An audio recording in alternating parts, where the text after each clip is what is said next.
As the movie begins, we see a girl named Sua captured against her will and put in a psychiatric facility. She's imprisoned, subject to harsh assault, and continuously injected with medications. Next, we're introduced to Nam Soo, who's a programming director and runs a popular investigation TV show. However, he becomes engaged in a scandal in which it's exposed that his reality show is a fraud. As a result, his company uses him as a scapegoat and terminates him. 1 year later, Nam Soo is approached by the same TV station from which he was suspended the previous year. This time, he's supposed to put on a ghost show by investigating haunted locations. While looking for haunted places, he comes across a notebook written by Sua with terrifying details about a psychiatric hospital that burned down. He then decides to visit that hospital for his new project to uncover the truth. Nam Soo visits the hospital with his crew the next day, which includes a few fake ghosts. Soon after, they shoot some jump scare videos to thrill the audience. Moments later, their camera is snatched by an unidentified man who immediately stumbles and becomes unconscious. The crew then finds out that the man's entire body has been burnt, and therefore they take him to the hospital. At the hospital,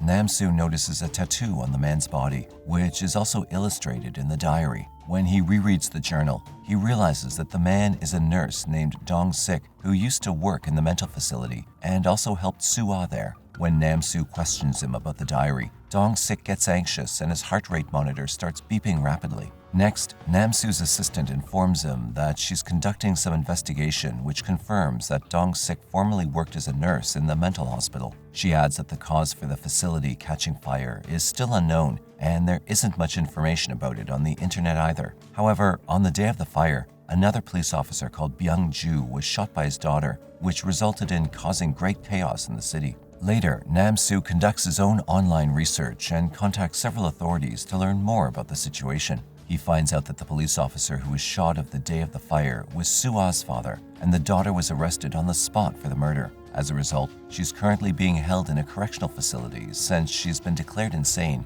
and her trial is still ongoing. Nam Soo visits Sua in the correctional facility and tries to speak with her, but she does not respond. He goes to see her once again and asks about what happened at the mental hospital and why she murdered her father. Initially, she denies all of his claims and says she hasn't killed anyone. However, after some convincing, she eventually agrees to disclose the entire story of the incident. The following scene takes us to 1 year in the past when Sua was abducted in the middle of the town. She's imprisoned there without knowing why. Later, the hospital's director, Hyung Sik, notifies her that she's insane and has been brought to the institution so that she can be treated. Sua denies him, stating she's not insane and requests to leave, but the nurses mercilessly beat her up and force her to take several medicines. Next, when Dong Sik visits Sua to give her medication, she stops him there and tells him that she's not mad and that she wants to go home. However, Dong Sik says that even though he knows she's not mad, there's nothing he can do about it. She then writes a phone number on paper and urges him to contact it and inform them about her location. When Dong Sik says that he cannot do such a thing, another nurse notices them and forces Sua to take the pills. Later, director Hyung Sik arrives and warns her that if she resists taking the pills, she won't be well soon, and also increases the dose of her medicine. Back to the present, Nam Soo conducts more research and finds that Hyung Sik is a close friend of Sua's father. While looking through the hospital's records, he discovers that no patient with the name of Sua had ever been recorded. He also discovers that Byung-ju is actually Sua's stepfather, and that before her mother's death, all of her property was transferred to him. There were several allegations about the mental hospital, but because Byung-ju was a chief police officer, he always covered it up and defended the facility. In the meantime, Nam Soo sends his assistant to find out who filed the complaints against the mental hospital. His assistant meets with a woman who discloses that her husband was diagnosed in that hospital and became severely ill after a few days of being discharged. And when they get to the hospital, they discover that his kidney has been removed. Nam Soo goes back to see Sua and asks her if they used to remove organs at the mental institution. She says that whoever used to go to the operation room never returned. We're again taken to the past where director Hyung Sik is having sex with one of the hospital patients. On the other hand, Sua's life is degrading day by day. One day, she asks a patient to help her escape, but he demands that she touch him in return for the information. He then tells her that there's an escape route in the director's office and gives her a password. Sua then slashes his genitals with a knife and heads towards the director's office. While the rest of the staff is dealing with the injured man, Soo-ah manages to open the director's office and escape down the tunnel. Director Hyung-sik orders his men to catch her, but she somehow runs away and comes across 2 female cops. She then gets inside the police car and breathes a sigh of relief, thinking she's finally safe. But after a while, the police officers leave her in front of the same mental facility and she's dragged inside once again. Back in the present,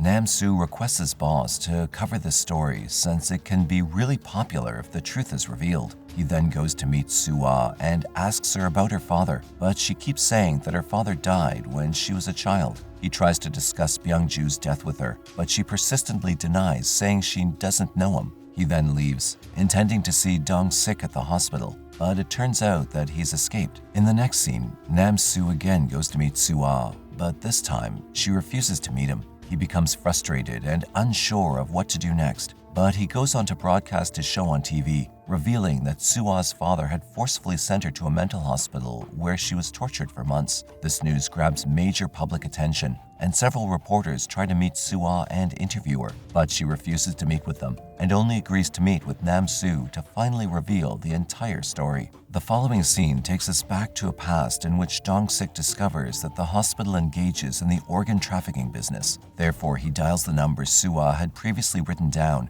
which turns out to be her boyfriend's number. Her boyfriend has been trying to find her for months and has even contacted the police, but he's gotten no help. Dong-sik calls him, informs him of their location, and requests that he arrive as soon as possible to take Soo-ah. Next, Soo-ah's boyfriend arrives at the hospital, and Dong-sik helps him in sneaking in. On the other hand, Soo-ah's organs are about to be removed, but he comes just in time. Desperate to leave the place, they try to escape from there but are caught by the director. Immediately, the hospital staff then takes both of them inside the operating room and starts removing the organs of her boyfriend. In the meantime, another patient is messing with fire and burning candles in the director's office. Eventually, the entire facility catches fire and everyone starts panicking. Taking advantage of the situation, Soo-ah convinces one of the patients to untie them and they manage to escape. But unfortunately, the director drags her boyfriend into the flames and he ends up losing his life. In the present, Nam-soo asks Soo-ah if she killed her stepfather, but she denies it. She claims that her stepfather used to beat and abuse her and her mother, and even sexually harassed her several times. However, when she returned home after escaping the fire, she discovered he was already dead. Next, Nam-soo broadcasts the story to the public, stating that Soo-ah's stepfather used to abuse and harass her. He was the one who put her in the mental institution where she was tortured for months. Nam-soo adds that he was also a drug addict who used various substances, which is what led him to commit suicide. This story receives a lot of public attention, and the court determines that since they don't have any substantial evidence against Soo-ah, they must release her and declare her innocence. Nam-soo goes to pick her up as she leaves the correctional facility. Before heading for her house, Soo-ah hands him the diary and informs him that the mental institution does not allow patients to carry pens or other sharp instruments. This causes Nam-soo to reflect, and we're shown a flashback to real events that happened. It turns out it was her mother who was admitted to the mental institution, not Soo-ah. Soo-ah's explanations for what happened to her were based on her mother's experiences. She tried to contact the police and seek help finding her mother, but she was ignored everywhere. Her mother then gave the nurse Soo-ah's phone number and she was called. However, her mother was unable to survive the fire and died there. After that, Soo-ah went to the house and murdered her father in order to get her revenge. Then she wrote the diary and sent it to the news channel so that the events could be investigated further and she might be proven innocent. The film concludes with Nam-soo learning the truth at last and Soo-ah realizing that her master plan has been successful. The end.